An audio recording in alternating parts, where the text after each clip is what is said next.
आपका B news nation में मैं हूं शकील बागमारे। बीजापुर कोरोना अपडेट के साथ आज शाम की हेल्थ बुलेटिन के मुताबिक पूरे कर्नाटक में 143 मामले सामने आए हैं।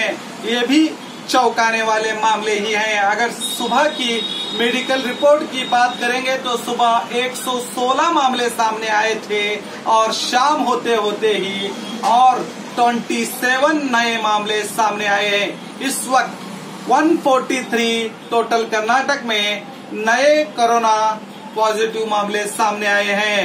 और बात अगर कर्नाटक की करेंगे तो इस वक्त कर्नाटक में 1605 अब तक कोरोना के पॉजिटिव केस मौजूद हैं, जिनमें 571 लोग डिस्चार्ज हो चुके हैं और 41 लोगों की जान चली गई है और एक्टिव पॉजिटिव 992 लोग पूरे कर्नाटक में मौजूद हैं।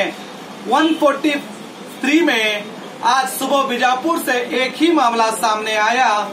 शाम की बुलेटिन में कोई नया मामला सामने नहीं आया। और अच्छी खबर बीजापुर वालों के लिए यह है कि आज 4 पॉजिटिव केस जो स्वस्थ होकर उन्हें डिस्चार्ज किया गया है, जिनमें पेशेंट नंबर 538 जो 30 साल की महिला है और पेशेंट नंबर 275 जो 38 साल की महिला है और पेशेंट नंबर 510 जो 45 साल के पुरुष हैं और पेशेंट नंबर 769 एक 11 साल की बच्ची है।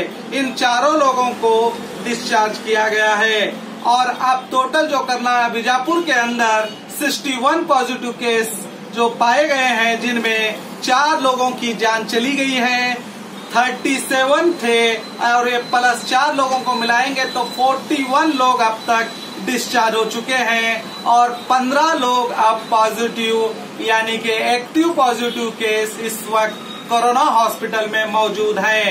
तो ये थी आज की मेडिकल रिपोर्ट। तो देखते रहिए आपका अपना बी न्यूज नेशन।